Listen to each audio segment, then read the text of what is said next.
Last time.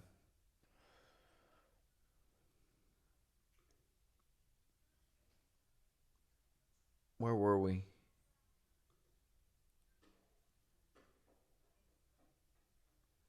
We were about to start something. About to start something. Oh. Michael Jackson. Gotta be starting something. By the way, if you are in my 8 o'clock ear training class, you missed out yesterday. Because I finally found the song I was looking for.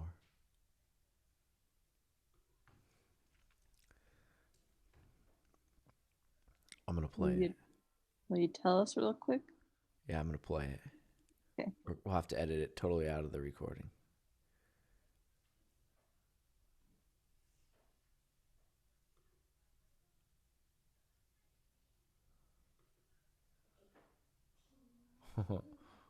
Where are we?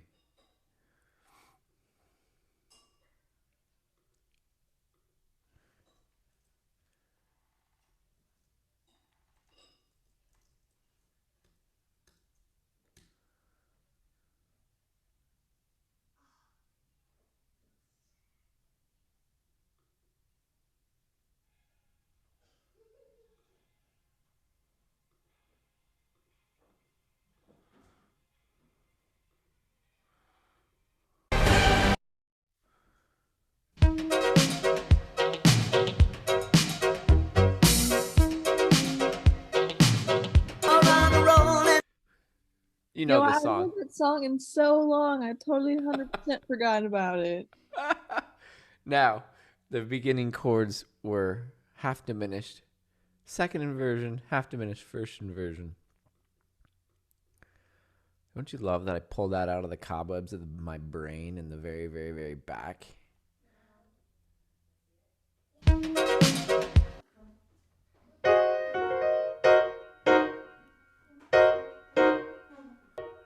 It might be a stretch. It's kind of in between E flat and E. Well, yeah, the tuning, but is the C in there? Yeah. Although in this case, the root is the E flat, so they probably treat it as an E flat minor with an NT. Yeah. But it was Half diminished second inversion. Which one is which? Yep.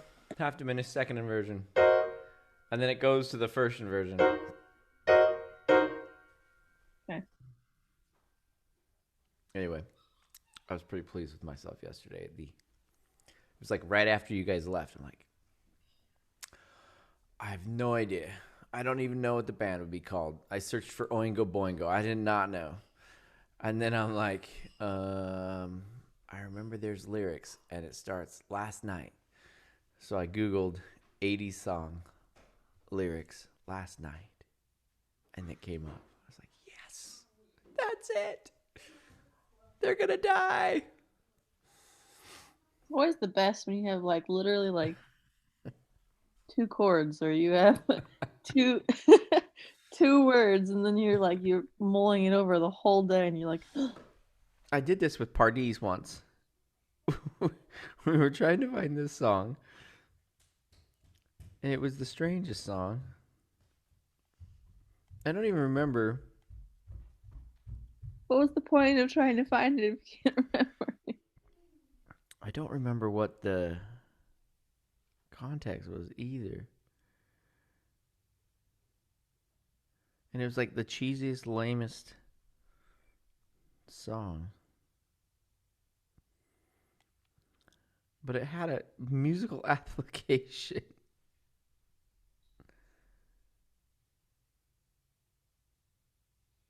Just text Pardis real quick. It was right here. It was some thunder song.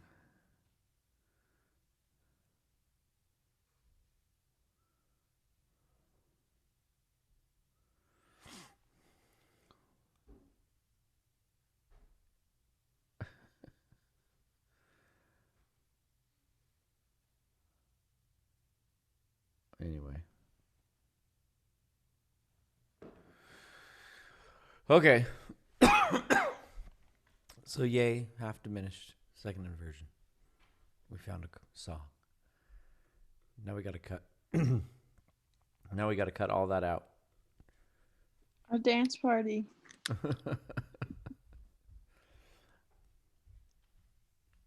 Okay. Last time we were talking about the 7/7 chord in major. Now we're talking about the 7/7 chord in minor. In the minor mode, the leading tone seventh appears as a fully diminished seventh chord. The subtonic seventh chord generally is used in sequences to be discussed later in this chapter or as a secondary dominant seventh, 5/7 of 3. A usage that is explained in chapter 16. The 7 diminished seventh is found more frequently and is discussed in the following paragraphs. So, first of all, I want to make sure that everybody's on the same page and knows the difference between the leading tone and the subtonic.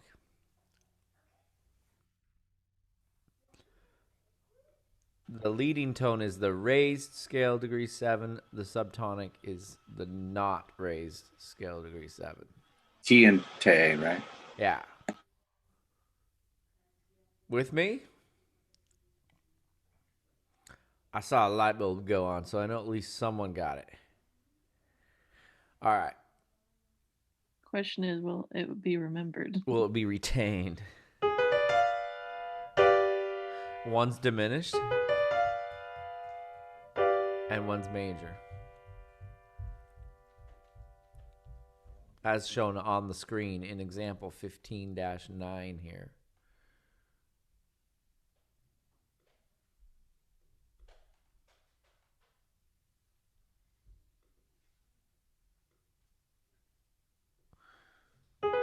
If we raise that leading tone, if we raise scale degree 7 to have a leading tone, the result is this fully diminished seventh chord. If we're natural minor and we don't raise our leading tone, our scale degree 7 will be a major triad and a dominant seventh chord. With me? Now I'm seeing funny faces.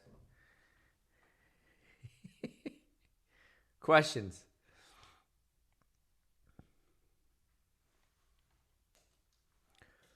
Friends, questions in the chat.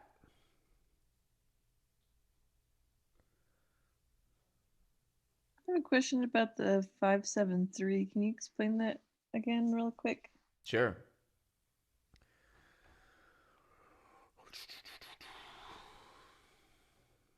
I'm going to go over here to Classroom Maestro Land.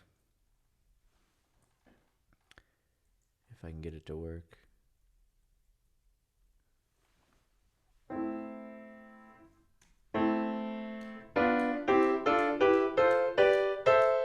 You're not sharing Classroom Meisterland. All right. I guess I'll share it with you. Here's Classroom Maestro Land. There are my diatonic triads in natural minor.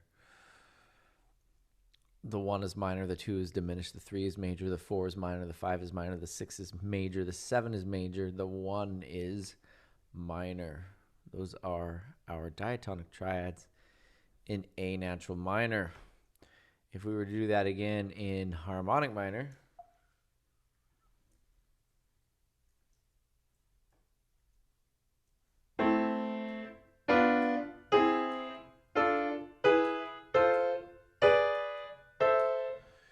you'll notice everything stayed the same except for the 3 chord went crazy because they don't know what to do with it. The 5 chord went major and the 7 chord went diminished. The 3 chord should have gone augmented. But instead, Classroom Maestro freaked out and didn't know what to do. Now, we can do the same game with 7th chords.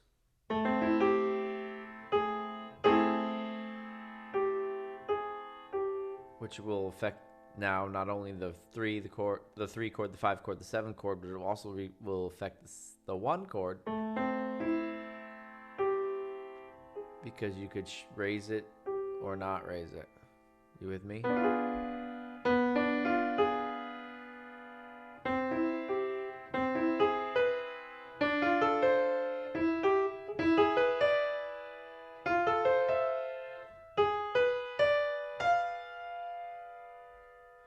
And if we raise it, we get what they put as the diminished 7th chord. If we don't raise it,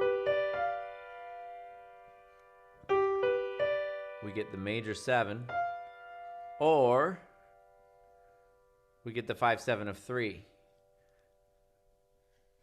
I think that's what my question is. That's where your question is. So we can. It's the 7 of the scale, but then it turns into a 5. This is a G7 chord. Can we agree on that? We've got a G, a B, a D, and an F. It's a G dominant 7th chord. Are you with me there? Yes. G, okay. I just didn't see the line underneath, and I was like, oh. Okay. Okay. So we know that's a G dominant 7th. G is 5 when C is 1. So G is the 5 in C. You okay with that? Yes. In the key of A minor,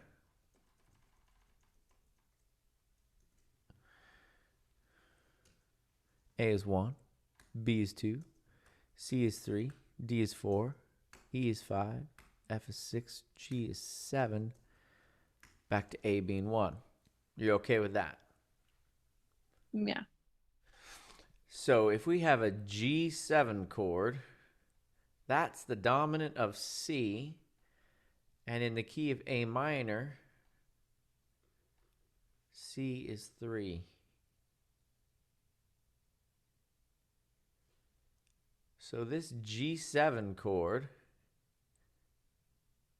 really has no business being in A minor because it should be G sharp. So we have to come up with a way of making it right in the world. And the only way we can make it right in the world is that's the 5/7 of the 3 chord. You with me?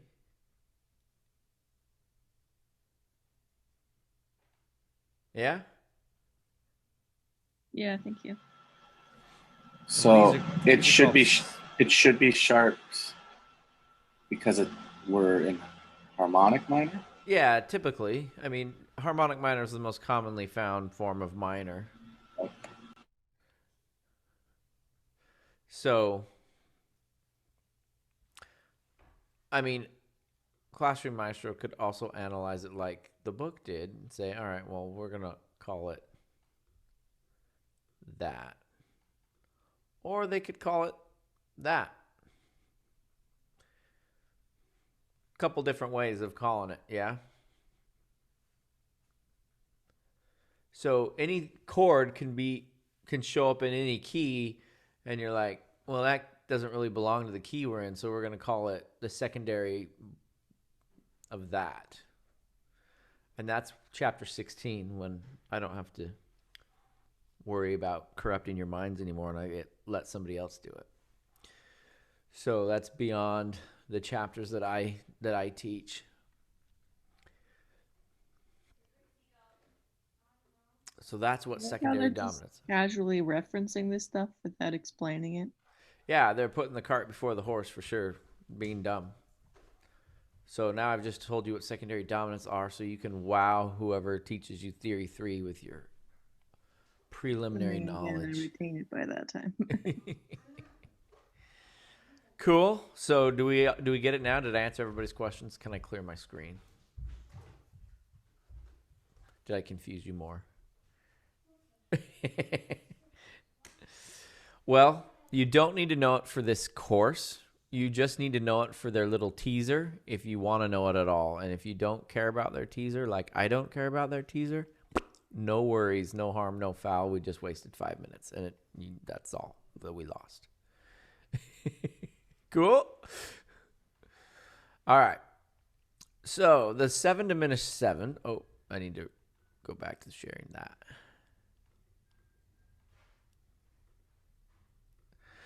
The 7 diminished 7, whether in root position or inverted, has a dominant function and tends to resolve to tonic.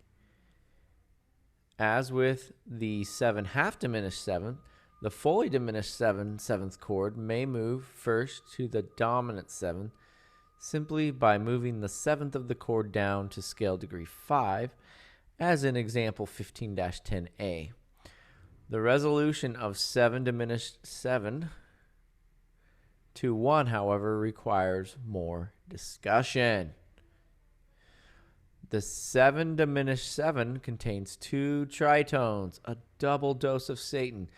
The tendency of the tritone is to resolve inward by step when spelled as a diminished 5th, and outward by step when spelled as an augmented 4th. If these tendencies are followed in 4 parts, as in example 15-10b, the tonic triad will have a double third. No! They're saying it's okay. All right. So, all that was a lot.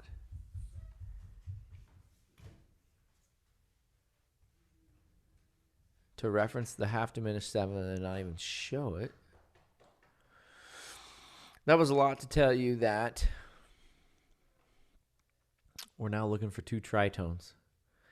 Does everybody see 2 tritones in this chord?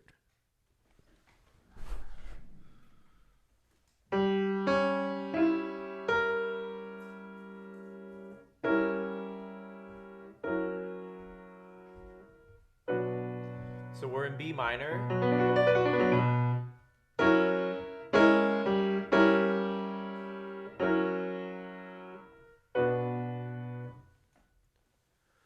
Where are our tritones?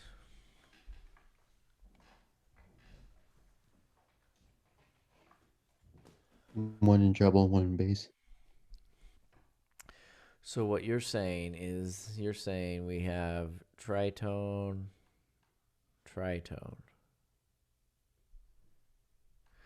And you're saying that the top one is an augmented 4th. And actually, I did not say that, but you were correct. And the bottom one is also an augmented 4th.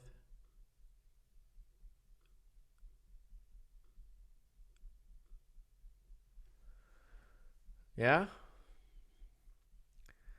We have 2 tritones.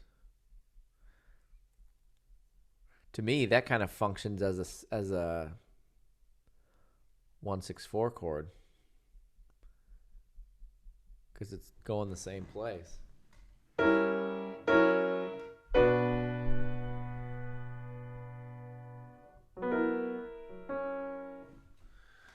Ouch, that was my knee.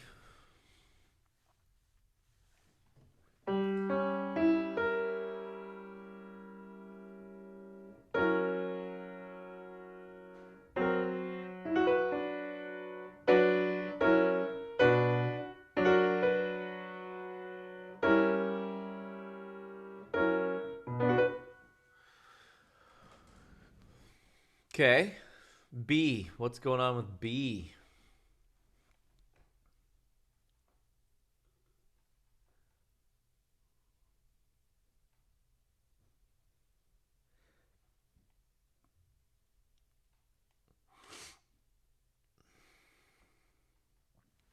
Tritone between the alto and tenor.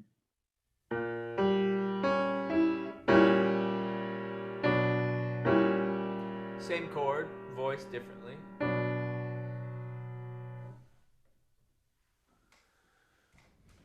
Same tritone? I think it's diminished on top.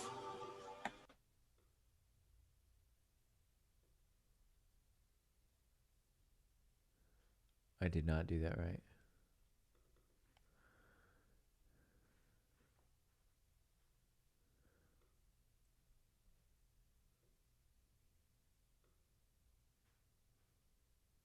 There are tritones still.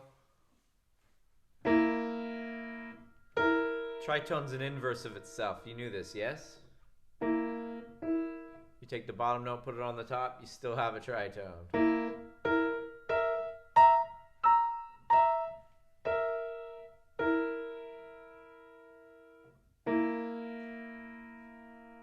But what do you have?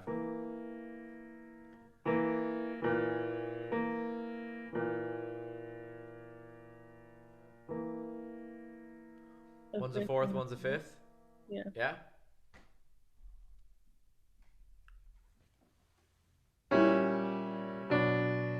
So functions like a dominant may or may not go to the dominant before it goes to the tonic. With me? Let me say it again. The 7 diminished 7th chord functions like a dominant 7th chord does. And in B, here, in the example B, it functioned just like a dominant 7th and didn't have the dominant 7th anywhere to be found. And it was like we were going, except for we went. They sound very similar, the 7 diminished 7th chords and the dominant 7th chords. And why do they sound so similar?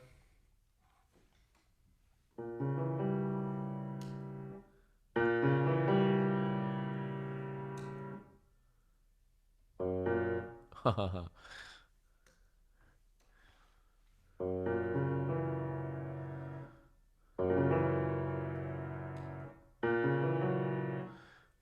quit being poopy.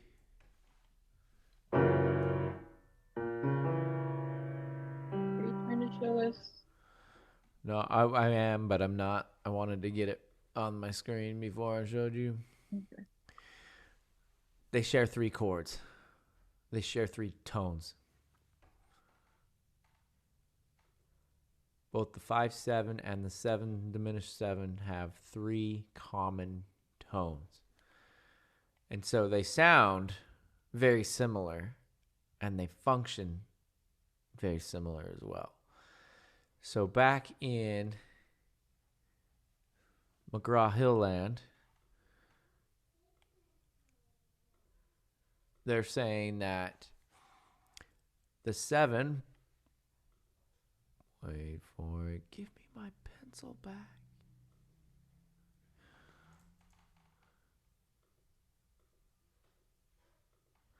They're saying that the 7 might go to the 5, but it might not. It might just go straight to the 1. They function similar.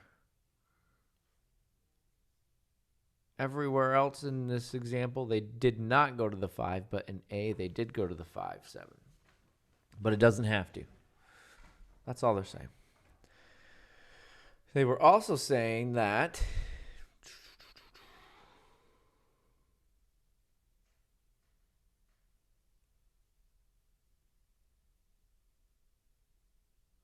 when they did move straight to the 5/7,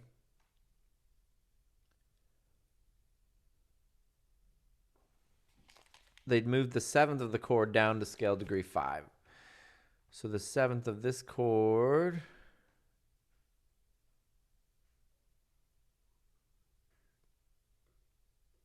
oh, come on, pencil.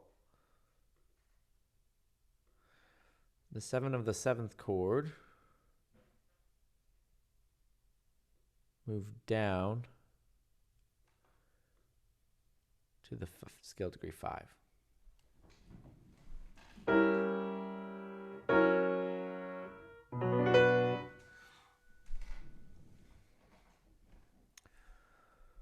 Are we all right with that?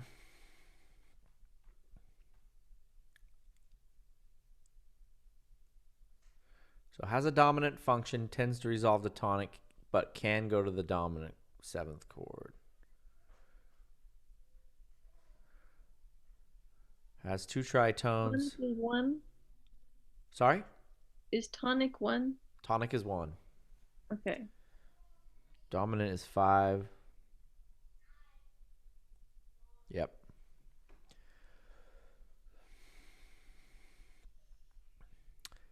So tendency of the tritones is to resolve inward if it's a diminished fifth, outward if it's an augmented fourth. Tendency, diminished fifth, outward by step, augmented fourth. I'm sorry. Diminished fifth, inward by step, outward by step if it's an augmented fourth.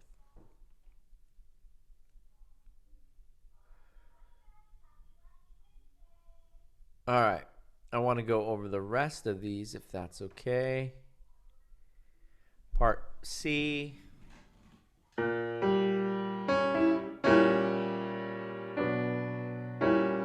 Again, the seventh of the chord resolves down to scale degree 5. That has to happen, I think they were saying, if we go to the 5.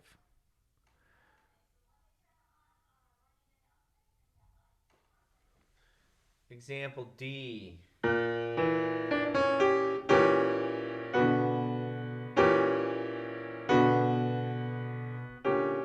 They're saying that the parallel fifths are okay.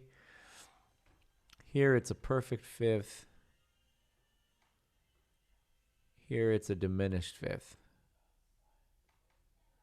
So it's not like we have parallel perfect fifths. But we have a diminished fifth going to a perfect fifth. Yeah?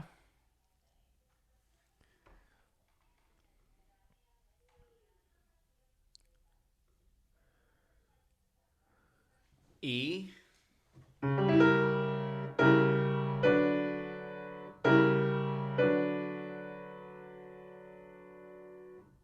F.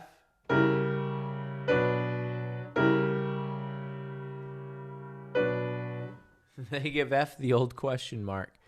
I love how they're not even sure. You're like, maybe? What's up with F? Why is D acceptable but F is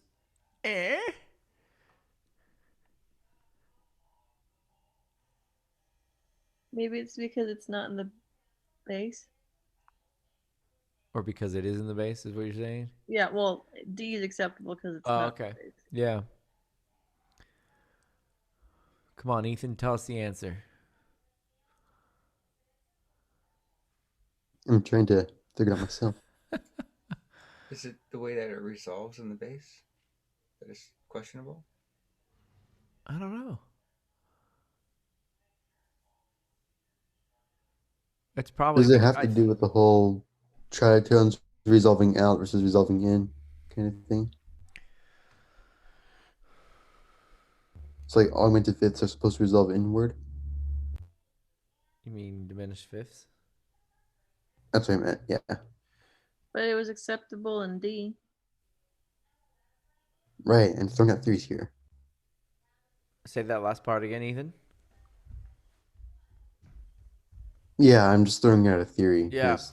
I think really don't know. I think probably what Catherine said, because it's not a theory. I think what Catherine was saying is probably right, that because it involves the bass, they're questioning it.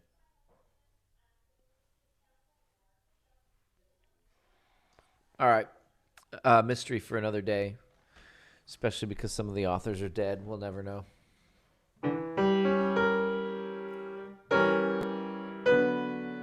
This is G to a first inversion.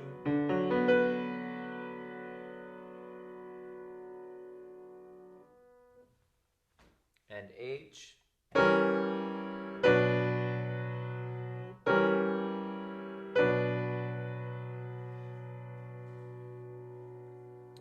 Can we go back to E?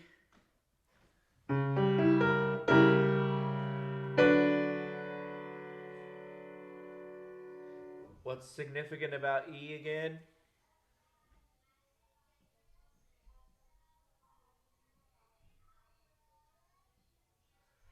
And D. Sorry, I did not play that right. Forget D. D's fine. E has 2/3. I want you to notice that.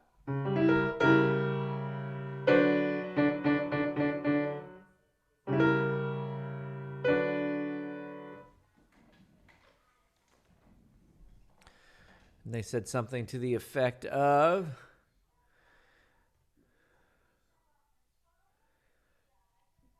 if these tendencies are followed in 4 parts, as in example 15-10b, the tonic triad will have a doubled third.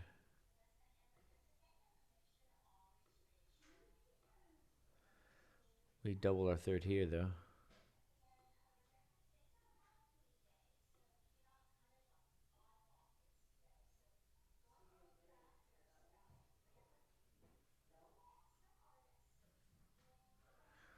So we took our 5th and went inward. We took our 4th and went outward. And the result is a doubled third. That's what they're saying. With me?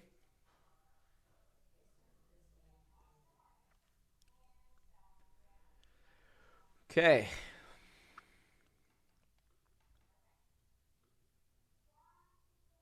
And we don't want double thirds, or I don't think that they're saying that. I just think they're saying, hey, what do you know? We doubled our thirds. In the past, a lot of theory texts have been, don't double your third. But I think they're saying that that's totally fine here. And they're just making the comment that it happens. I think that there was such a stigma that you should never double your third that everyone's just trying to just say, chill. It's okay if we double our third. We're not going to be in trouble. But there definitely are times when you don't want to double your third, or you can hear the aural effect that it has if you do it in certain voicings. Composers have not always cared to follow these tendencies, often taking scale degree 2 down to scale degree 1 instead of moving it up to 3. Compare example 15-10b and C.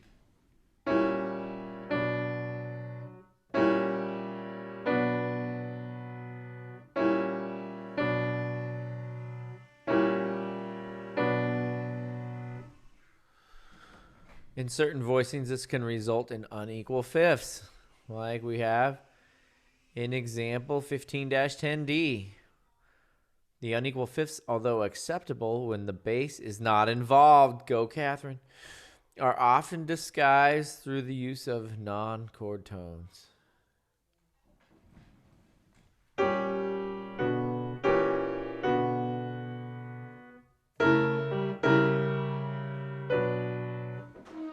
Questionable letter F. The members of the 7 diminished 7th chord usually move in the same ways when the chord is inverted as they do when it is in root position. And our discussion of the optionally doubled third still applies. For example, see the tonic first inversion chord in 15-10E, which we talked about. Occasionally found is the 7 diminished in second inversion going to 1, which is letter H, which is similar to the 7 diminished, half diminished second inversion to major 1 cadence discussed in connection with example 15-8. I don't know if I'm sharing my audio. I think I was. Remember Brahms? Example 15-8.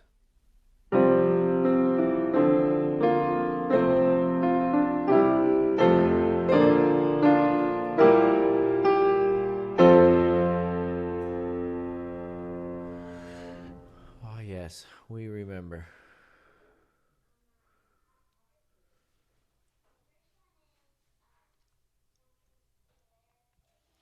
So they're just saying that both these chords are similar in flavor.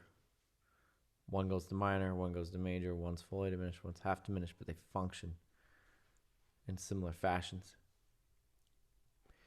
A 7 diminished in second inversion in chorale texture is shown in example 15-11, where it resolves to a first inversion tonic triad with a doubled third. An alternative analysis would eliminate two of the chords that occur in the same measure, with the 7 diminished second inversion and the 2 half diminished first inversion and the 2 half diminished seventh by regarding the A4s as suspensions. This approach is shown beneath the example in parentheses. It would not be equally good to analyze the G sharp 4s as lower neighbors, thereby eliminating the 7 diminished second inversion chord and the 7 diminished first inversion triad, because that analysis results in an unconvincing progression. 2 half diminished first inversion to tonic first inversion to 2 half diminished 7 to tonic. Okay, thank you for that groundbreaking analysis. Example 15:11.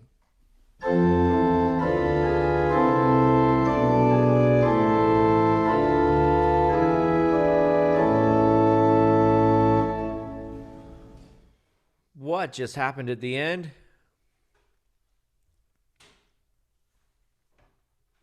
Bacardi third. Picardy third. You called it Picardy. Yeah, because I'm a Star Trek fan. So, have you seen those memes? I think you showed them before. What's a Picardy third again? A Picardy third is when we are in minor. We even have minor 1 chords. And then at the very, very end, the sun comes out and we go to a major 1 instead of staying in the rain drizzle. Why is it called that? I don't know. I should know that, but I'm only a substitute theory teacher, so I don't know. Example 15:11.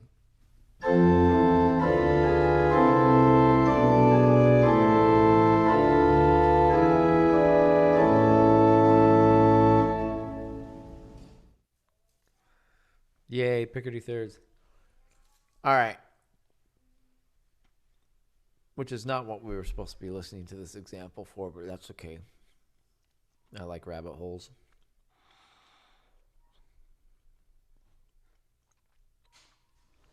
This is a great example that highlights the arguments and debates that theory professionals love to put themselves in and that drive the rest of us crazy.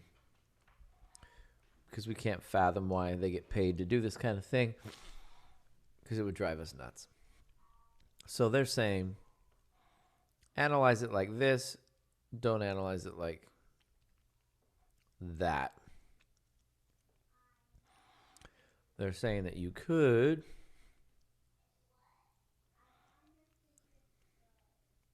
alternatively analyze it like that.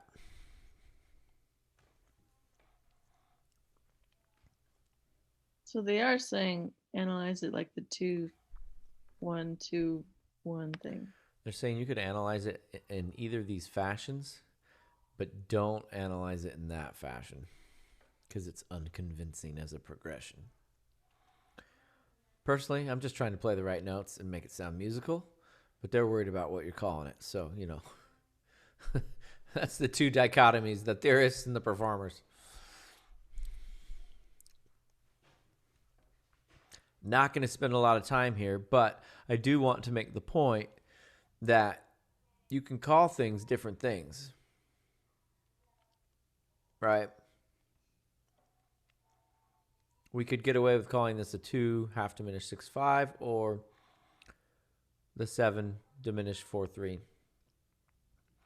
We could call this a 2 half diminished 7th or a 7 diminished inversion. Just know that sometimes there's more than one right answer.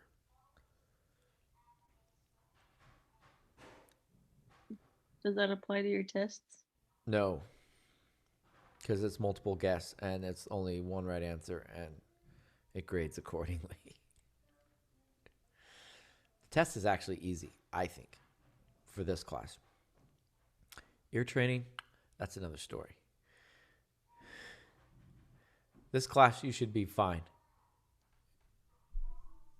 I think you've seen half of the test before. And if you study your book, you'll be fine. Questions, comments, concerns before we go on to the checkpoint?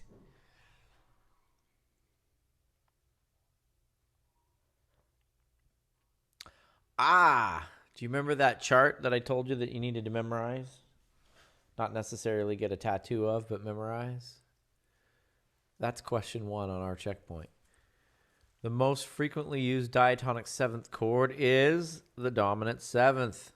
Which one ranks second in frequency? Dun, dun, dun. I don't need to go upstairs. 2, right? I think it's the 2, yeah. Second, 2, that makes sense. There's a cute little chart right at the beginning of the chapter.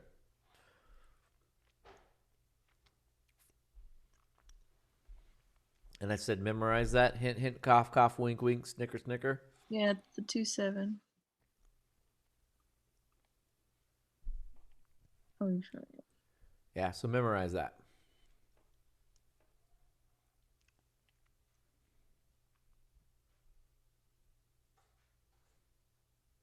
Now, please know that this is not like the other chart that you did get the tattoo of that showed which chords go to which chords. This is not a 3/7 goes to 1 major 7 goes. That is not what this is. This is just saying these are the most frequent chords. They do not go to each other like that.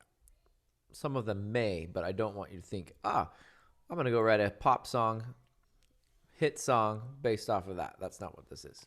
Yeah?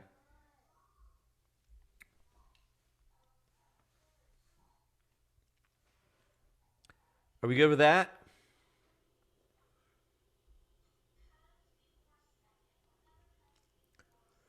Back to our checkpoint.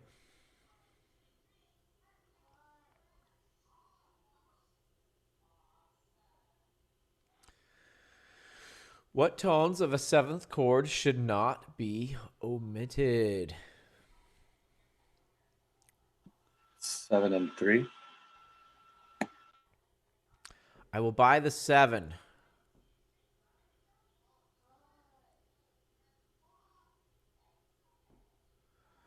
I also would like to buy a 3rd.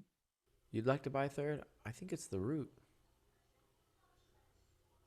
Well, didn't they say for all 3 of them? Well, probably root.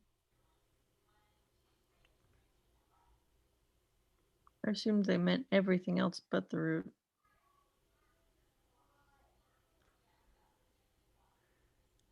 Incomplete chords must contain at least the root and the 7th. I see what you're saying, Pete, and I think I've said that before when talking about triads. But with the 7th chord, if you leave the root out, what do you have? Sticking in the easy key of A minor. A 3rd, I guess. Well, in this case, if you left the root out, you'd have a 2nd chord, a 2 chord, right?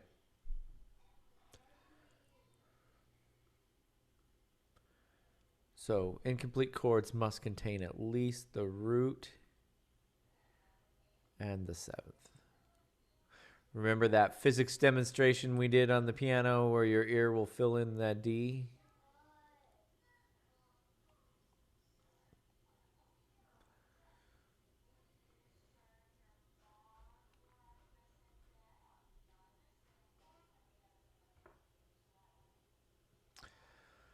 The seventh of a diatonic seventh chord resolves up or down by step or leap.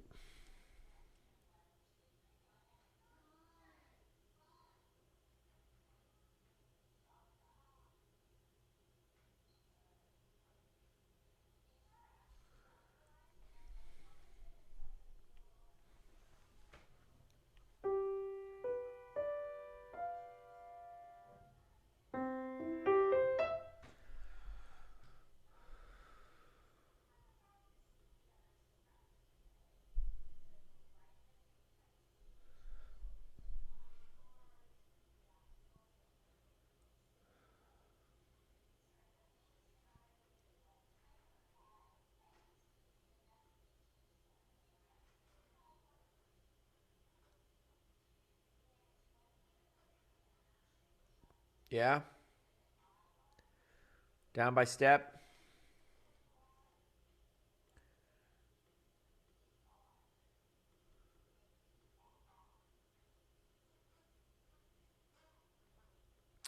Which types of seventh chords are found on scale degree 2 and scale degree 7 in major and minor? Half diminished. Are you saying that as a blanket answer for all of them? Is that what you're saying? No, just sometimes. Oh. I'm still trying to figure out what the heck this question is asking.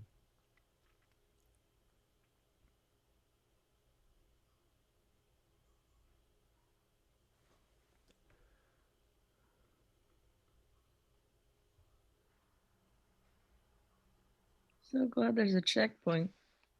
I know, we needed it, didn't we?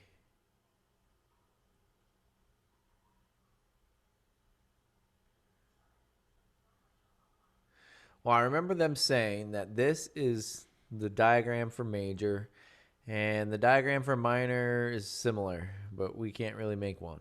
Do you remember that? So our 2 is minor, and our 7 is half diminished in major.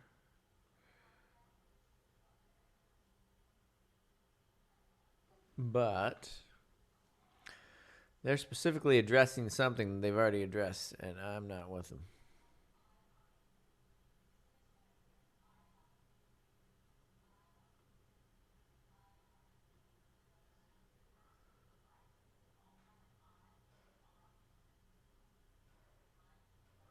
So in major, the 2 chord is minor. In minor, the 2 chord is half diminished.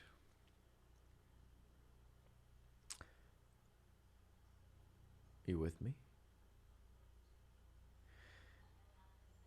And then the next section lists the 7 chord. The 7, don't be confused by that, because the book types it as a major, but that's just their chapter heading. So don't, another thing they should change in the book. McGraw-Hill, are you listening? So don't be confused by that title and being all in uppercase. The leading tone 7th in major is a half diminished 7th chord.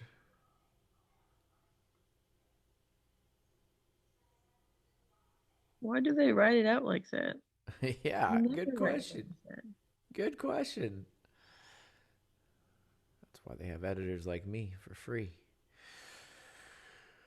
And then the next section in the book is the 7 chord in minor. Again, don't be bamboozled by their uppercase chapter heading. Fully diminished 7th chord in minor. So, back to the checkpoint. Can we write that all out?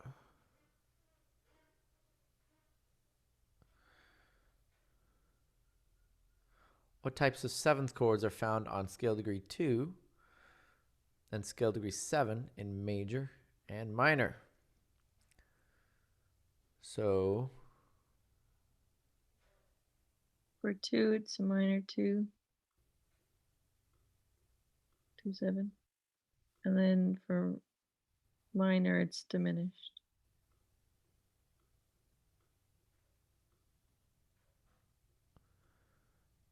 and for 7, Minor. was it minor? No, half diminished. Half And then fully diminished? diminished, I think.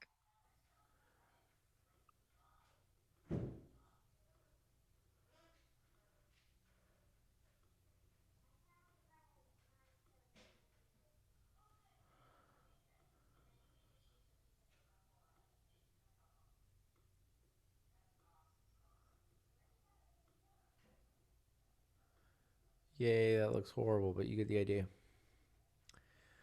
All right, the 2-7 tends to be followed by blank. The 7 diminished 7 by blank.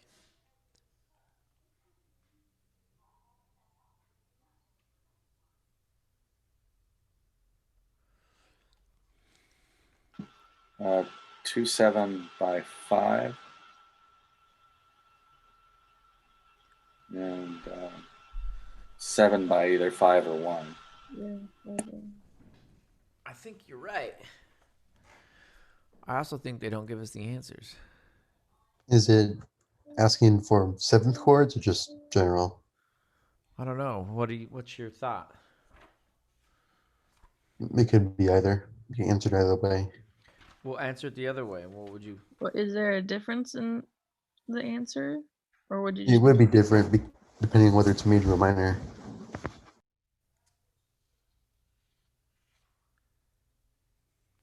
Though, since there's a fully Is- diminished 7th there, that would seem to indicate that we're in minor. Yeah, since it's not half. Right. But didn't we just The say 2-7 in was example like major. 15-A that you could go to 5 Right. or Saying 1? that Is that what? Mm. Help me understand. he was Are you, saying? are you talking about the 7 being major? Yeah, well, minor. The 7 would be in minor. The 2 would be in major, because it's only minor and not diminished, and the 7 is diminished, fully diminished, which means it would be minor. I don't know if I just confused people. No, I get it. I get what you're saying, I think. But it's only 9 in I'm the agreeing morning. with Ethan. Like the supertonic triad, the supertonic 7th typically moves to 5. So 2 goes to 5, 2 goes to 7. 2 can go to 5 or 7. Or it can go to the cadential. Credentials just 5. Ignore it. It doesn't have a soul.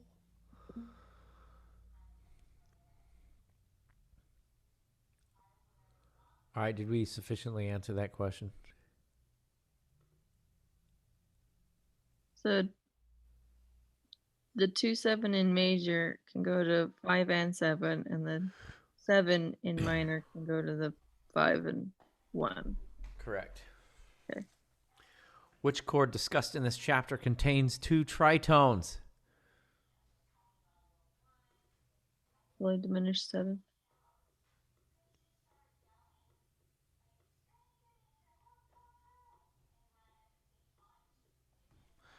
The natural tendency of the augmented fourth is to resolve. Outward. Whereas the diminished fifth resolves Inward. Try to recall the implications of the preceding question in connection with the 7 diminished 7th chord. What are they talking about? You can double the third.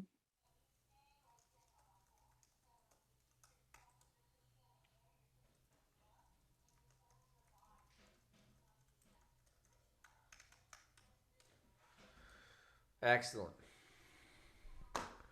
And this, ladies and gentlemen, concludes the checkpoint.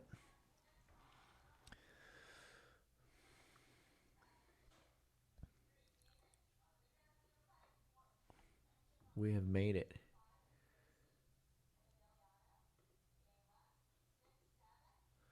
So we got to talk about the 4 chord, the 6 chord, the 1 chord, the 3 chord, and then a bunch of sequences. Then we summarize, and then we're done. Then you get to learn about chromaticism with someone else. All right. The 4/7 chord. The diatonic subdominant 7th chord is... What? You're not sharing your screen anymore. I don't want to share. I hate sharing. Sharing is caring. Always giving you my stuff. Thank you. It's mine. About it? Mine.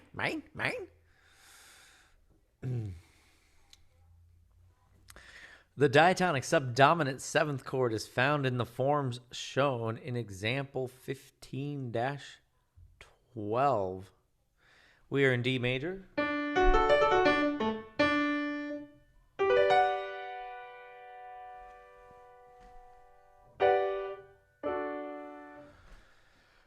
We are in D minor.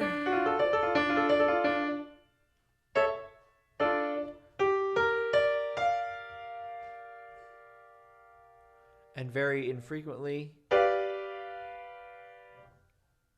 Kind of Dorian mode kind of thing going into there.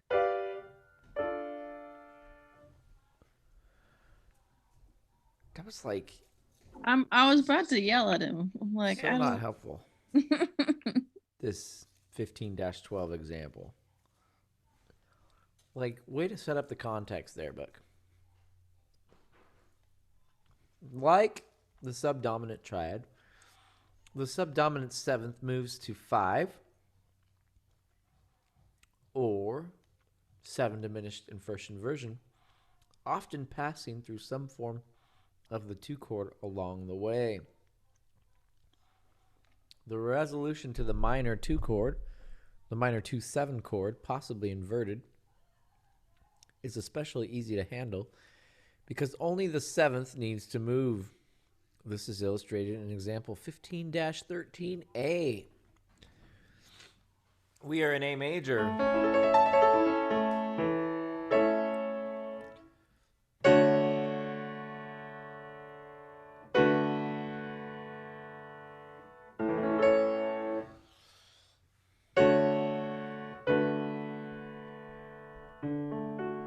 Something's not right. Yes, it is.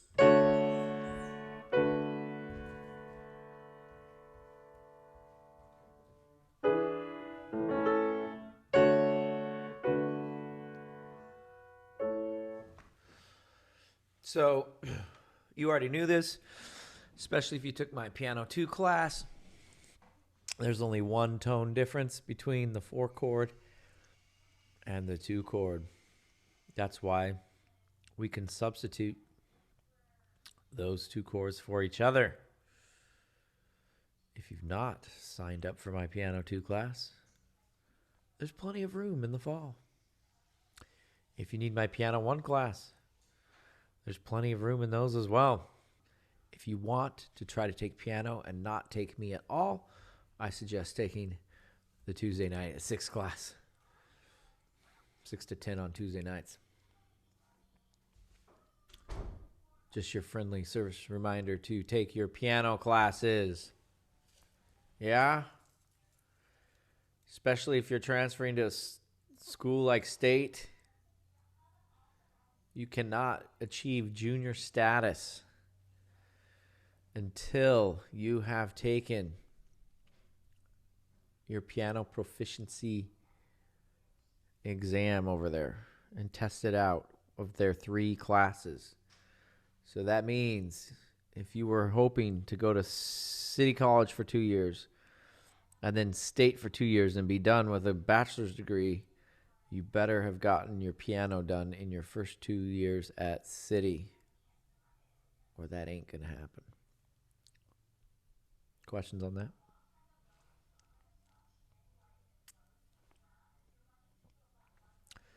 All right. Example 15-13B. We bypass the 2 and go straight to the dominant, the 5 chord, resulting in some parallel fifths along the way.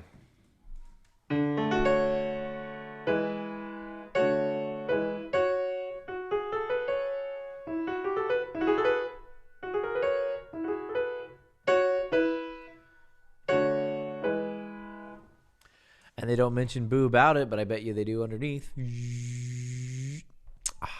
When 4/7 moves directly to 5, parallel fifths may result if the 7th of the chord is placed above the 3rd.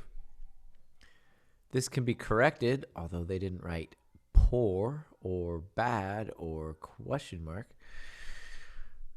through the use of a cadential 6/4 chord, which they do in example 15-13C.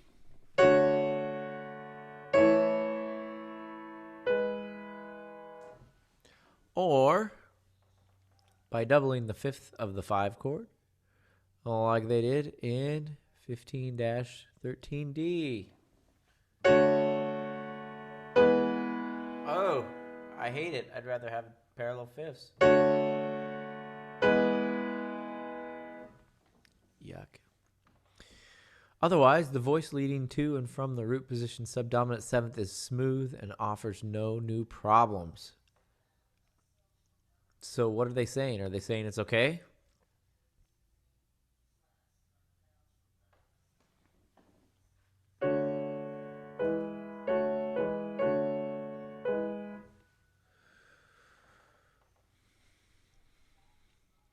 Questions? Why?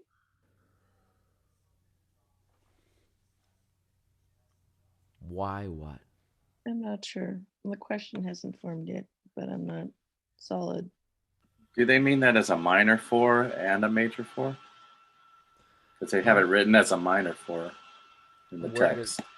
Do they? Yeah, I think that's where it's confusing me. I think it's another typo. Now they need to make an inscription in the front of the cover to Mr. Pete Swingle from Fresno, California. I'd like to thank him for catching our error. I think you're right.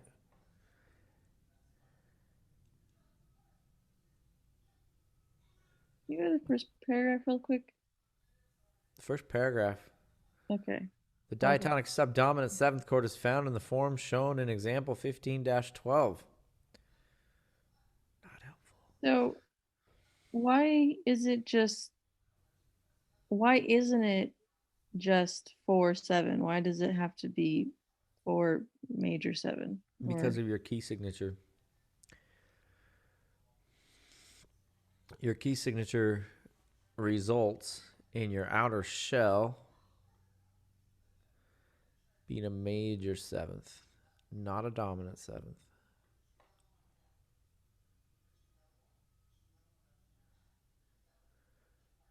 And in this case, your key signature results in it being a minor 7th, not a dominant 7th. When can you get the infrequent dominant 7th? When you have an accidental that results in it being a major minor 7th, what we call a dominant 7th. Major triad minor 7th. Major triad major 7th, minor triad minor 7th, major triad minor 7th.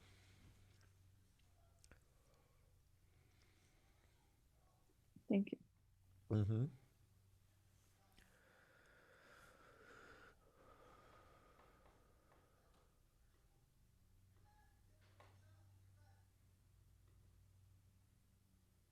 So yeah, I don't know what's going on. I think you're right that should be. In the second paragraph, is it saying that for both major and minor, it will be moving to 5 or 2?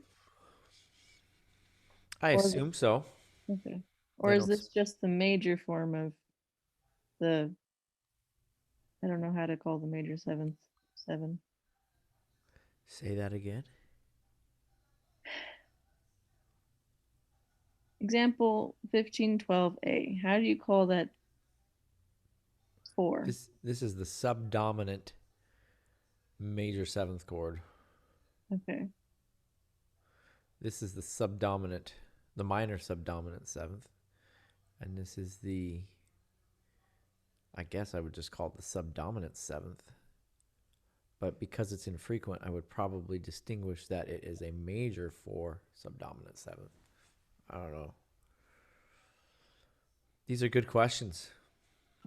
I like dominant. These are, all of these aren't going to be found very often. But they're covering all their bases right now. And they're addressing every possibility. But in reality, you're not going to see this very much. Okay. And then is it saying that it will go to the 5 or 2 no matter whether or not it is in major or minor? I think they're saying, just like the diagram that you tattooed on your right forearm, the subdominant 7th chord moves to the 5, just like the diagram that you tattooed on your arm. The subdominant triad moved to the It's on my dominant. ribs, but What's that? it's on my ribs actually. Not Oh, my- okay. That would not be convenient for taking a test. But they're saying, just like the triad, the 7th moves to the same chords, either the 5 or the 7 diminished in first inversion.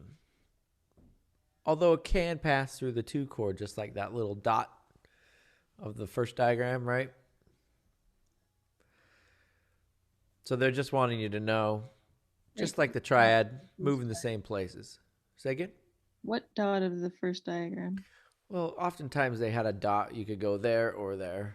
Do you remember that diagram? I remember arrows, Yeah. Where is that thing? not necessarily dots.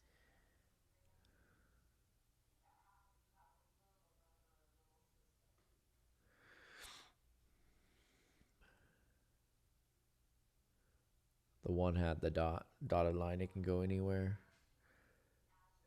Dashes. Some of them had curved lines because it could go there if it wanted, but it didn't have to. It could go there or it could go there. With me? Yes. I wasn't sure if it was breaking it up into 2 chapters like it did with the 7 with the major, minor sort of thing. Thank you. Yep. We were in the 4 chord, I believe. Were we? Correct. Okay.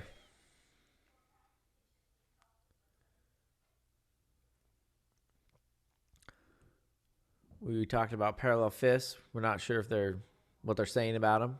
They say that they could be corrected, but they're also saying that they're smooth. So I guess they're saying that's maybe not the most ideal, but is okay? Question mark? And that's where we stopped. The subdominant 7th in minor with a raised scale degree 6. See example 15-12.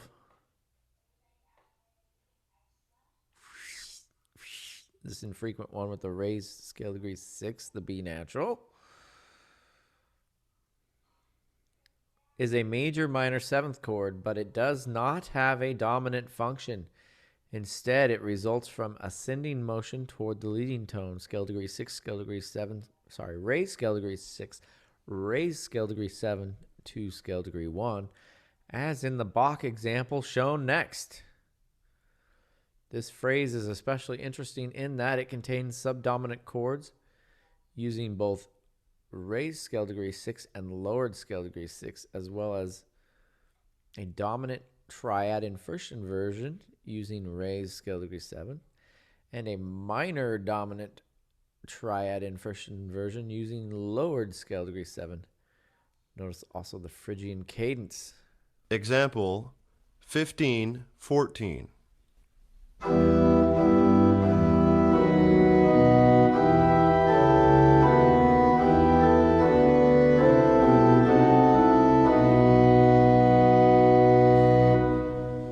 Whoa. Let's listen to that again. Example 15-14.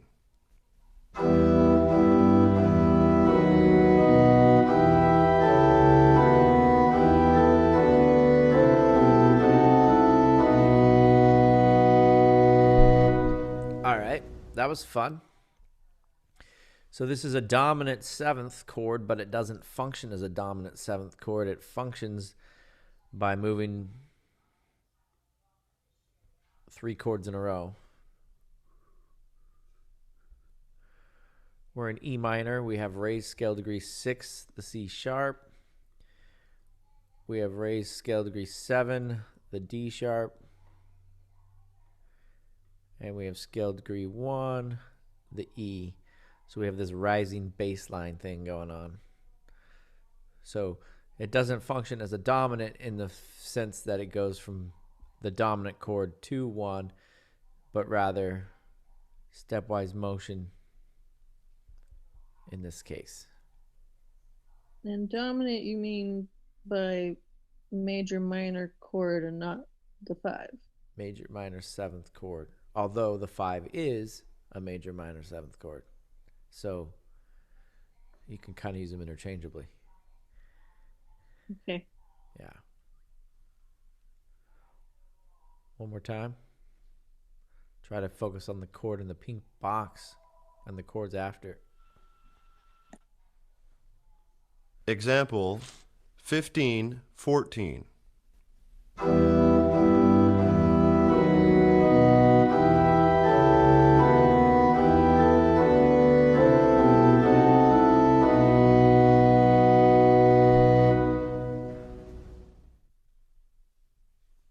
Pete. Just thinking about the plagal cadence, it's not Plagal, Phrygian. Phrygian. Okay. But I was thinking about that 4 never functioning, not functioning as a dominant. Yeah. So only in like the Phrygian mode. Otherwise, it could. I mean, does it ever function as a dominant going to 1? Like in a plagal cadence? It could, but in this case, it does not. It could be a plagal cadence going 4 to 1.